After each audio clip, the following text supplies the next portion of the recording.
Sometimes in life, you get a chance to do something, and if you don't do it, you miss the chance and you never get to do it again. Do I need to make a video speculating about what the Switch 2 could mean for Smash Bros. When we haven't even had the April Direct yet that's going to give us all the information we could possibly want about the Switch 2, and we'll have a lot more info to talk about then? No, I don't need to. But if I don't do it, I'll never get to do it. So if you're a fan of needless, superfluous, just blatantly extra speculation about Smash Brothers, welcome home.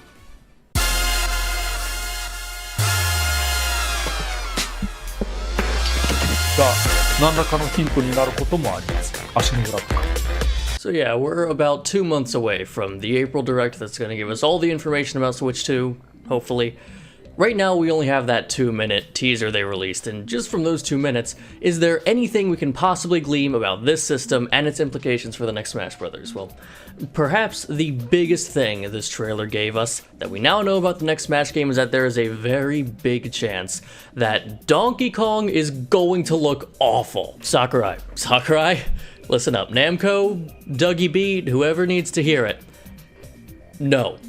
Absolutely not. I have no idea what the Mario series is doing with Donkey Kong right now, but it stays out of Smash, okay? Donkey Kong is going to keep his raw bratwurst-esque brow line. It's too important to his character. Look, in the original Donkey Kong Country, the banana shape of his brow is how the player knows that they're supposed to be collecting bananas. That's just game design. But whatever, that was the Mario Kart teaser. We're supposed to be talking about Switch 2, and if there's one thing we know about the Switch 2, it's something that we knew about way before that teaser was ever posted, and that's that it's going to be backwards compatible. Thank goodness. But this presents some weirdness. You see, in a normal situation, this would be fertile soil for Nintendo to do a re-release of Smash Ultimate. Let's call it Smash Ultimate Ultimate, where they put the game on the Switch 2, but really all you get in the box is a cartridge with base Ultimate on it, and then the little flyer voucher that you redeem on the eShop to get all the DLC content, plus whatever new stuff they add for Ultimate. It's a very modern, cost-effective practice. Street Fighter V Champion Edition, Mortal Kombat 11 Ultimate. Nintendo is in an optimal position to do this if Nintendo was normal.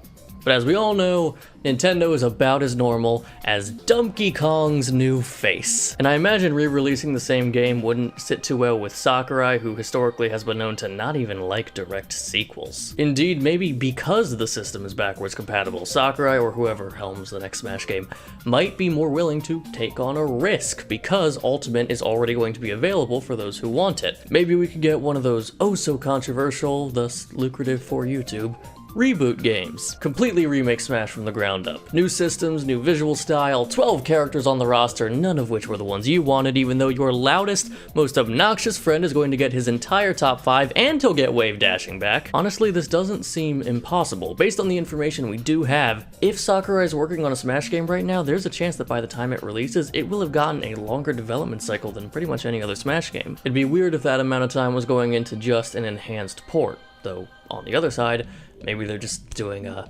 very standard, by-the-numbers, iterative sequel upon Ultimate, the same way Ultimate was for Smash 4. It's entirely possible as well. Or they just could be making nothing at all, I don't know. And I don't care, I'm still gonna be here 40 years from now being like, is Smash 6 gonna be teased at Sakurai's funeral as his dying wish? Come on, Switch 2, I need something more concrete than that. Oh yeah, we do have the mouse thing. It looks like you might be able to use the Joy-Con like they're mice.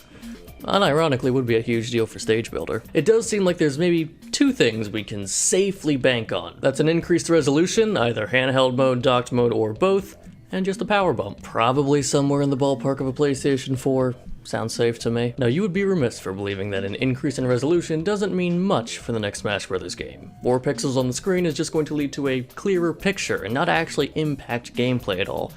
However, you would be a fool for believing that, because an increased resolution means a significantly improved experience for Smash Bros. VR mode. It reduces the screen door effect that comes from looking at a lower resolution VR screen, where it looks like you're looking through a screen door.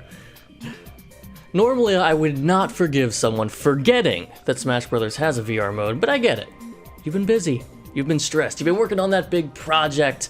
I think it's gonna turn out great, by the way. Let's just forget about the resolution thing and talk about what's gonna turn into the biggest subject matter of this video. What can Smash accomplish with a more powerful system behind it? I think a lot of people's minds might go to a similar place on this because it's something we saw in the Mario Kart trailer that game's getting, other than the Jungle Book reject character, and that is 24-player Smash Brothers. Finally, you can play around a Smash with every sword user in the game, or every blonde person, or every character who debuted when H.W. Bush was president, or literally every person you ever considered a friend and genuinely enjoyed hanging out with.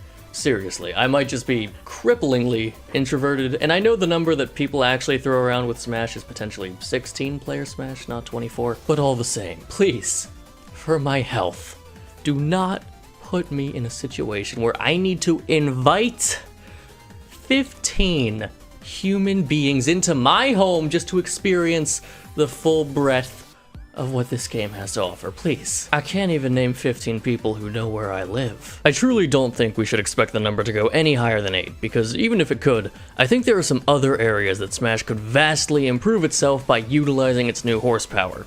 Heck, some of you may not know that Ultimate already has to handicap some of the stages to even handle 8-player Smash. Stages stop their reflections, cameo characters don't show up. Despite it being an admittedly innocuous downgrade, I would love if the entire game ran consistently whether in 8-player Smash or in 1v1s. But on the subject of stages, one of the coolest things Smash Ultimate added, in my opinion, was Stage Morph, where you selected 2 stages and the game would transition between the 2 mid-battle. I would love, truly love, if we could pick even more stages to switch between mid-match, or, if I've truly been a good boy this year, a random stage morph feature, where it just picks a random stage every time it morphs. If I could have just one thing that I mentioned in this video become real, I think it might be random stage morph. But let's not kid ourselves. If it doesn't come back to the topic of characters, no one cares! So does the Switch 2 provide any promise for the characters of Smash Brothers? Yeah, actually, a lot.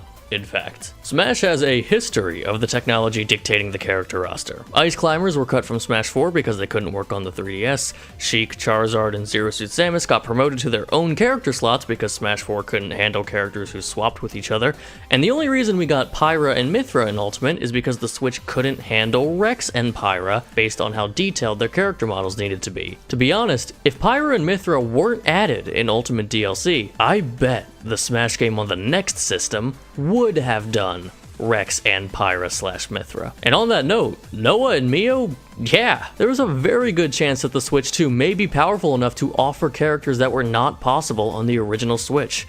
Meaning I really don't know why anyone would want to pick between just Noah or Mio when we could very well get them together. A new Pokemon trainer with more than 3 Pokemon or multiple Pokemon on stage at the same time, a Leer summoning multiple characters with emblems, a Persona character with more than 1 Persona, a full KOF team of 3, heck, new possibilities would open up for returning veterans as well. Projectile-based characters like Mega Man could have more projectiles on the screen at once, Villager could pocket more than 1 item, Olimar could have a game-accurate 100 Pikmin at a time. They could fix every character's face. Why do none of the normal human characters in this game have a nice looking face? Look, I'm not saying the next Switch will be powerful enough to do all those things, or that's where their focus will go, or even that all of those ideas were even good. But the point is this.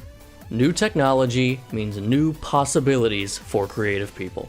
Things will be possible in the next Smash Bros. Game that have literally never been possible in history before. And we should be very excited for what this increase in hardware power means for a series that has always pushed its system to its limits. And it would be a shame if they rushed out a product that was more or less indistinguishable from its predecessor. So take all the time you need to make the next Smash Bros. Game feel truly next generation. I promise you, I will not run out of Smash related video ideas in the meantime.